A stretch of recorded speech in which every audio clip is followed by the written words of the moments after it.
বহুদিন পর কদমতলা থানার পুলিশ নেশা বিরোধী অভিযানে সাফল্য পেয়েছে।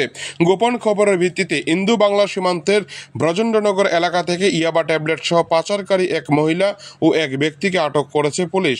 বিবরণে প্রকাশ, ইয়াবা ট্যাবলেট পাচারের গোপন খবর পেয়ে বুধবার রাত 8:30 নাগাদ কদমতলা থানার ওসি জয়ন্ত দেবনাথ দলবল নিয়ে ব্রজেন্দ্রনগর এলাকা ট্রাই জংশনে উৎপেতে থাকেন।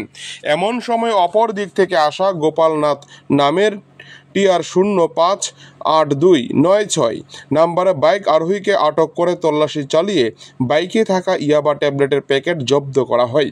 পরে সেখান থেকে 5,502টি ইয়াবা ট্যাবলেট উদ্ধার করা হয়, যার কালোবাজারি মূল্য প্রায় 27.5 লক্ষ টাকা বলে জানান জেলা পুলিশ সুপার ভানুপদ চক্রবর্তী। এদিকে ধৃত ড্রাগস পাচারকারী গোপালনাথকে জেরা করে পুলিশ জানতে পারে আরতি দাস নামের এক মহিলার নিকট থেকে এই ইয়াবাগুলো ক্রয় করেছিল, যার ফলে পুলিশ ওই গ্রামের 1 নং ওয়ার্ড এলাকা থেকে আরতি দাসকে গ্রেপ্তার করে থানায় নিয়ে আসে।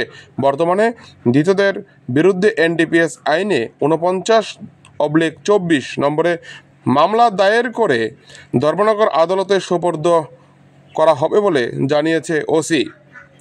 চুরাইবাড়ি থেকে কিষান মল্লিকের প্রতিবেদন, TV100 বাংলা। ঘটনাটা ঘটেছে ব্রজেন্দ্রনগর আন্ডার কদমতলা PS।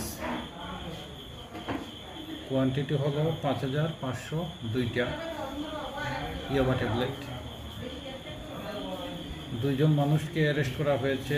একজন হলো গোপালনাথ, যার কাছে মালগুলি পাওয়া গিয়েছিল বাইকের থেকে সিজ করা হয়েছে। গোপালনাথে তার স্টেটমেন্টে বলেছে যে মালগুলি এনেছে শ্রীমতী আরতি দাসের কাছ থেকে। আরতি দাসকেও অ্যারেস্ট করা হয়েছে। ওদের বাড়ি কোথায়? সবাই বাড়ি ব্রজেন্দ্রনগর। কত টাকা, মানে একটা ট্যাবলেট প্রায় 500 টাকার মতো বিক্রি হয়। প্রচুর টাকা, কত 500 × 5,000 সিজ করা হয়েছে।